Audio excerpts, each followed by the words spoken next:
నమస్తే. నేను ప్రియాంకరావు. ఇప్పుడు తెలంగాణ పాలిటిక్స్‌లో ఒక కీలక పరిణామం చోటు చేసుకుంది. అంటే ఒక చర్చ కూడా నడుస్తుంది. అదేంటి అంటే ఒకప్పుడు టీఆర్ఎస్ పార్టీ, ఇప్పుడు బీఆర్ఎస్ పార్టీ అయింది. ఇప్పుడు ఆ టీఆర్ఎస్ పార్టీ కవిత చేతుల్లో ఉంది. మరి ఇప్పుడు తండ్రి కేసీఆర్ గారు గనక పిలిస్తే కవిత ఈ టీఆర్ఎస్ పార్టీని తీసుకెళ్లి బీఆర్ఎస్ పార్టీలో విలీనం చేసేస్తుందా అనే అనుమానాలు. కాస్త అసలు ఇది ఎంతవరకు వాస్తవం అనేది తెలుసుకునే ప్రయత్నం చేద్దాం. మనతో పాటు సీనియర్ జర్నలిస్ట్ శేషరావు గారు ఉన్నారు. ఆయన్ని అడుగుదాం. నమస్కారం సార్.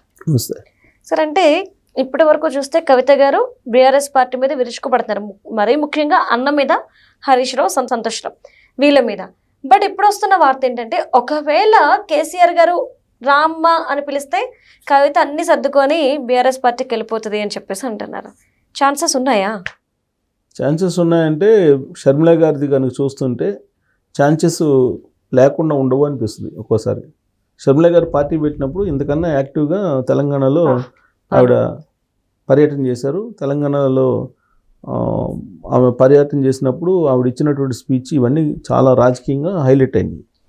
మరి సీన్ కట్ చేస్తే ఆమె కాంగ్రెస్ పార్టీలో విలీనం చేశారు పార్టీని. ఎందుకు విలీనం చేశారు?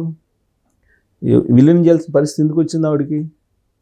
సో కాబట్టి రాజకీయంగా ఏ రోజు ఎప్పుడు అనుకూలమైనటువంటి పరిస్థితులు ఉంటే ఆ నిర్ణయం తీసుకుంటారు. ఇప్పుడు ప్రజారాజ్యం పార్టీ ఉంది. ప్రజారాజ్యం పార్టీని కాంగ్రెస్ పార్టీలో విలీనం చేసేలా చిరంజీవి గారు ఎందుకు చేశారంటే ఇప్పుడు ఆ రోజు బలమైనటువంటి 18 మంది ఎమ్మెల్యేలు తోటి ఉన్నటువంటి పార్టీ, దాన్ని తీసుకెళ్ళి కాంగ్రెస్ పార్టీలో విలీనం చేశారు. కానీ ఆ రోజు ఆయనకి ఉన్నటువంటి పరిస్థితులు. అలాగే షర్మిల గారు ఆ రోజు ఉన్న పరిస్థితులతో విలీనం చేశారు. అక్కడ పిసిసి అధ్యక్షురాలుగా ఆవిడ బాధ్యతలు తీసుకున్నారు. సరే, రాజ్యసభ ఏది ఇస్తూ ఉన్నారు, అది ఇవ్వలేదనేది మొన్న బయటపడింది. సరే, మళ్ళీ ఇస్తారనేది హోప్స్ ఉన్నాయి ఆవిడకి. మరి ఇక్కడ కవిత గారు వాళ్ళ ఫాదరు కేసీఆర్ గారు రమ్మంటే వెళ్లకుండా ఉంటారా? రక్త సంబంధాలు అనేవి ఎప్పుడు ఎలా టర్న్ అవుతాయో తెలీదు. కేసీఆర్ గారిని ఆవిడ టార్గెట్ చేసి మాట్లాడుతున్నారు. ఒక మూమెంట్లో ఏమన్నారు, నేను కాబోయే సీఎంని, నేను సీఎం కాగానే మొత్తం 2014 నుంచి 2023 వరకు మొత్తం ప్రభుత్వం ఏం చేసిందో మొత్తం దాని మీద ఎంక్వైరీ చేసేస్తాను, శిక్షిస్తాను అని చెప్పేసి అన్నారు. అది సాధ్యమేనా? అసలు ఆ పని చేస్తారా కవిత గారు? ఊరికే మాటలు. ఆ కల్వకుంట్ల ఫ్యామిలీకి ఉన్నటువంటి అడ్వాంటేజ్ ఏంటంటే మాటల గారడి. ఆ మాటల గారడి అనేది వాళ్ళకి అలవోకగా వచ్చేసింది. అదే రాజకీయాల్లో అడ్వాంటేజ్ అవుతుంది. అది ఒక రకంగా ప్లస్ పాయింట్ వాళ్ళకి. కాకపోతే దాన్ని రైట్ వేలో ఉపయోగిస్తే ఉపయోగపడుతుంది. అలా కాకుండా ఇప్పుడు రేవంత్ రెడ్డి గారిని పట్టుకొని పొట్టాడు అంటాం, ఇట్లా మాట్లాడటం అనేది పబ్లిక్ యాక్సెప్ట్ చేయరు. అఫ్కోర్స్ మీకు డబ్బులుంటే ఉండొచ్చు, రాజ్యాధికారం చేసిన వాళ్ళు కాబట్టి మీకు ఉంటే ఉండొచ్చు. బట్ పూర్వపు జీవితం మీది ఏందనేది అందరికీ తెలుసు. తెలంగాణ సమాజంలో పూర్వపు జీవితం ఏంటి, పూర్వపు ఆర్థిక పరిస్థితి ఏంటి, ఇవన్నీ తెలుసు. తెలంగాణ సమాజంలో మారుమూల గ్రామానికి వెళ్ళి అడిగినా వీళ్ళ ఫ్యామిలీ గురించి చెప్తారు. సో కాబట్టి ఇప్పుడు కేసీఆర్ గారు పిలిస్తే కవిత గారు వెళ్ళరా అని అంటే రాజకీయాల్లో ఏదైనా సాధ్యమే. ఈ ప్రశ్న ఎందుకు వస్తుంది, ఈ డౌట్ ఎందుకు వస్తుంది? రీసెంట్గా ఒక ఛానల్కి ఇంటర్వ్యూ ఇచ్చారు. ఇంటర్వ్యూ ఇచ్చినప్పుడు ఆవిడ ఒక మాట అన్నారు, మీరు ఒకవేళ కేసీఆర్ గారు పిలిస్తే మరి బీఆర్ఎస్ పార్టీకి వెళ్తారా అని అడిగారు. అడిగితే ఆవిడేమన్నారంటే అది మూసేసిన పుస్తకం అని చెప్పి అన్నారు. బీఆర్ఎస్ పార్టీ అనేది మూసేసిన పుస్తకం. మనం జనరల్గా కొన్ని పుస్తకాలు పేజీలు తిప్పేస్తుంటాము, కానీ ఈ పుస్తకం అనేది మూసేసాం, అయిపోయింది, మళ్ళీ తెరిచేది ఉండదు ఆ పుస్తకాన్ని అని చెప్పి, అంటే మళ్ళీ పోయేది ఉండదు బీఆర్ఎస్ పార్టీకి అని చెప్పి ఈ పుస్తకాన్ని ఆవిడ ఎగ్జాంపుల్ చెప్పారు, మూసేసిన పుస్తకం అని. అని మూసేసిన పుస్తకం బీఆర్ఎస్ పార్టీ. అసలు ఇంకోటి ఆవిడ ఇచ్చినటువంటి స్టేట్మెంట్ ఇంకోటి ఉంది ఆ ఇంటర్వ్యూలో. స్లీపింగ్ మోడ్లో ఉన్న పార్టీలు అంటే BJP and BRS party sleeping మోడ్లో ఉన్నాయంట. సో స్లీపింగ్ మోడ్లో ఉన్న పార్టీలు కాంగ్రెస్ పార్టీని ధీటుగా ఎదుర్కొన్నటువంటి పార్టీ ఏదైనా ఉందంటే తెలంగాణ రక్షణ సేన, మాదేను టీఆర్ఎస్ పార్టీ. ఎప్పుడైతే తెలంగాణ అనేటువంటి పదాన్ని పార్టీలో నుంచి తీసేశారో ఆ రోజే అయిపోయింది బీఆర్ఎస్ పార్టీ పని, కేసీఆర్ గారి పని. సో కాబట్టి అది మూసేసిన పుస్తకం. నేను వెళ్ళేది అది అసలు ఆల్రెడీ మూసేశారు దాన్ని, అంటే పార్టీయే లేదు అన్నట్టుగా మాట్లాడారు ఆవిడ. మాట్లాడడానికి ఎన్నెన్నో మాట్లాడచ్చు. మరి కవిత గారు ఈ మధ్యకాలంలో తెలంగాణకి వెళ్ళారు. తెలంగాణ జనజాగరణ ఏదో కార్యక్రమం పెట్టుకుని వెళ్తున్నారు. ఈవిడ వెళ్తుంటే జనాలు రానటువంటి పరిస్థితి. అంటే తెలంగాణ సమాజం తనని యాక్సెప్ట్ చేయట్లా. అనేకసార్లు నేను చూశాను సోషల్ మీడియాలో ఆవిడ మీటింగ్కి రానటువంటి విజువల్స్ అనేకం చూశాను నేను. ఆ మీటింగ్ జనాలు రాక ఆవిడ పోస్ట్ పోన్ చేసుకున్న సందర్భాలు కూడా ఉన్నాయి, ప్లస్ లేట్ చేసిన సందర్భాలు కూడా ఉన్నాయి మీటింగ్. అంటే పబ్లిక్ మిమ్మల్ని యాక్సెప్ట్ చేయట్లేదు అనేది అర్థమవుతుంది. అయినప్పటికీ కూడా నేనే కాంగ్రెస్ పార్టీకి ఆల్టర్నేటివ్, కాంగ్రెస్ ఉంటే కాంగ్రెస్ పార్టీ అధికారం, లేదా నేను అన్నట్టుగా చెప్తున్నారు ఆవిడ. బీజేపీ అలాగే బీఆర్ఎస్ పార్టీ రెండు స్లీపింగ్ మోడ్లోకి వెళ్ళిపోయి నిద్రపోతున్నాయి, ఆ పార్టీలకు భవిష్యత్తు లేదని చెప్పి చెప్తున్నారు. ఓకే, ఒక రాజకీయ పార్టీ అధినాయకురాలుగా ఆ విధంగా భావించడంలో తప్పు లేదు. కానీ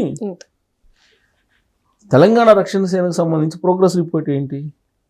పార్టీ పెట్టేంత వరకు ఒక రకంగా యాక్టివ్గా కనిపించారు. పార్టీ పెట్టినప్పటి నుంచి మీకు యాక్టివిటీలు ఏమున్నాయి? మీరు ఎక్కడికి వెళ్తే మీరు పబ్లిక్ వస్తున్నారు, మీతోటి రావట్లేదు కదా. అంటే ఇంకొకటి కూడా ఉంది సార్, ఆవిడ ఎంచుకుంటున్న టాపిక్స్ కూడా కాస్త చిత్రంగా ఉన్నాయి. అంటే నీ పార్టీ బలోపేతం కావాలి అంటే నువ్వు రాష్ట్రం కోసం ఫైట్ చేయి, ఇంకా ఈ ప్రాంతీయవాదాన్ని వీటిని నమ్ముకుని ఆల్రెడీ తండ్రి అదే చేశారు, ఇప్పుడు ఈమె అదే రాజకీయాలతో ముందుకు వస్తుందిగా. అంక క్రేజ్ తగ్గింది ఈ మధ్య, పోతే జనాలు రావట్లేదు. అందుకని ఇప్పుడు పవన్ కళ్యాణ్ గారు ఏడుకు వచ్చిన మీటింగ్ పెడతాననే అంశం మీద మాట్లాడారు. రాష్ట్రం విడిపోయినప్పుడు 11 రోజులు ఆయన అన్నం తినలేదంట. 11 రోజులు మన తెలంగాణలో 11 రోజులు దశదిన కర్మలు పెడతారు, అలా చెప్తున్నాడు ఆయన అని సెటైర్లు వేస్తుంది ఆవిడ. పవన్ కళ్యాణ్ గారిని విమర్శిస్తే మైలేజ్ వస్తుంది అనేటువంటి యాంగిల్లో బహుశా భావించి ఉండొచ్చాము. లేదంటే పవన్ కళ్యాణ్ గారు ఇప్పుడు ఈ రాష్ట్రానికి రాష్ట్రం సంపాదించుకున్నాం, ఈ రాష్ట్రానికి ఎవరు రాకూడదు అంటారు ఆవిడ. ఈ రాష్ట్రానికి ఆంధ్ర వాళ్ళు రాకూడదు అంటారు. ఆంధ్ర వల్ల తెలంగాణ వల్ల అని చెప్పి ఆ డిస్క్రిప్షన్ వచ్చినప్పుడు మీ మూలాలు ఎక్కడున్నాయి అని చెప్పి అడుగుతారు కదా. ఖచ్చితంగా మీ మూలాలు ఎక్కడున్నాయి? బీహార్లో ఉన్నాయని చెప్తారు అందరూ. బీహార్ నుండి విజయనగరం వచ్చి విజయనగరం నుండి తెలంగాణ వచ్చారని వాళ్ళ తండ్రే చెప్పిన మాట ఇది కదా. మరి ఆ ప్రశ్నకి సమాధానం ఏం చెప్తారు ఆవిడ? పైగా ఆవిడ అమెరికా పోయి చదువుకొని వచ్చారు. ఇప్పుడు వీళ్ళు అక్కడికి వెళ్ళిపోవాలిగా. అమెరికా పోయి చదువుకొని వచ్చారు. ఈవిడ 2 సార్లు ఎంపీ చేశారు. మరి జాతీయవాదం వినిపించాల్సిన ప్లేస్లో ప్రాంతీయవాదం వినిపిస్తున్నారు ఆవిడ. అంటే ఇంకా ఆ ప్రాంతీయవాదం అనేది ఓట్లని ఇచ్చిద్ది అనేటువంటి ఒక భ్రమల్లో ఉన్నారు. కానీ పబ్లిక్ మూడ్ అలా లేదు. 2014 నుంచి 2023 వరకు కేసీఆర్ గారి ఫ్యామిలీ ఏం చేసింది అని అంటే 3 లక్షల కోట్లు దోచుకున్నారని చెప్పి రేవంత్ రెడ్డి గారు చెప్తున్నారు. ఇప్పుడు రేవంత్ రెడ్డి గారి గురించి 5 లక్షల కోట్లు దోచుకున్నారని కేటీఆర్ గారు చెప్తున్నారు. అంటే ఇప్పుడు మీరు తెలంగాణ తీసుకొచ్చుకుంది ఎవరికి కావాల్సింది వాళ్ళు దోచుకునేదానికా అనేటువంటి ఆలోచన పబ్లిక్ వస్తుంది కదా ఈ 2 వర్షన్స్ విన్నప్పుడు. అది కదా మాట్లాడాల్సింది కవిత గారు. ఇప్పుడు అక్కడ ఆవిడేమంటారు, మేము తెలంగాణకు సంబంధించినటువంటి అమరవీరులని మేము గుర్తుపెట్టుకుంటాం, వాళ్ళ కోసం మేము పనిచేస్తాం, బహుజన తెలంగాణ కోసం మేము పోరాడతాం, మా పార్టీ సిద్ధాంతం, అన్నలందరూ నా వైపే ఉన్నారు అని చెప్తుంది. అన్నలు అంటే మావోయిస్టులు అందరూ నా వైపే ఉన్నారు అని చెప్పి కొత్తగా ఇప్పుడు మళ్ళీ స్లోగన్ మొదలు పెట్టారు ఆవిడ. మరి మావోయిస్టుల రహిత దేశంగా మారుస్తానని మోడీ గారు చెప్పారుగా, మరి ఈవిడ కథలు ఉంటే ఎట్లా? మా వాళ్ళకి ఉన్నారని ఆవిడ చెప్తున్నారు. సో తెలంగాణ అనేది బహుజన తెలంగాణ కావాలి అంటారు, నేనే కాబోయే సీఎం అంటారు. మరి బహుజన తెలంగాణ ఏంటి, కాబోయే సీఎం ఆమె ఏంటి? ఒకవేళ బహుజన తెలంగాణ కావాలంటే సీఎం వేరే వాళ్ళకి బీసీలకో ఎస్సీలకో చెప్పాలి. కేసీఆర్ గారు చెప్పినప్పుడు నేను దళితుడికి ముఖ్యమంత్రి ఇస్తాను తెలంగాణ వచ్చిన తర్వాత, ప్రత్యేక తెలంగాణ రాగానే ఫస్ట్ ముఖ్యమంత్రి దళితుడు అని చెప్పారు ఆయన. మరి ఏమైంది? ఇప్పుడు కవిత గారు బహుజన తెలంగాణ అంటున్నారు, కాబోయే సీఎం అని ఆవిడే చెప్పుకుంటున్నారు. ఇక్కడ కాంట్రడిక్షన్ ఉంది కదా. సో కాబట్టి కవిత గారు ఏ రోజైనా సరే ఆవిడ వాళ్ళ నాన్నగారు పిలిచి వాళ్ళ నాన్నగారికి పవర్ వస్తే వెళ్ళరు అని చెప్పి మనం అయితే చెప్పలేము. ఆవిడ ఇప్పుడు ఈ పరిస్థితి ఏంటంటే ఒక మాట చెప్పాలంటే ఏమనిపిస్తుందంటే కొండకి ఎంట్రీ చేశారు, వస్తే కొండ లేకపోతే ఎంట్రీ అన్నట్టు ఉంది. అంటే రాజకీయ పార్టీ పెట్టారు, నెక్స్ట్ ఎలక్షన్ లేదన్నా అలయన్స్ కుదిరి ఎవరితో వస్తే అధికారం వస్తుంది, లేదంటే పార్టీని మెర్జ్ చేసేసి ఇంకో పార్టీలో వెళ్ళిపోతారు అన్నట్టుగా ఉంది. Thank you so much sir.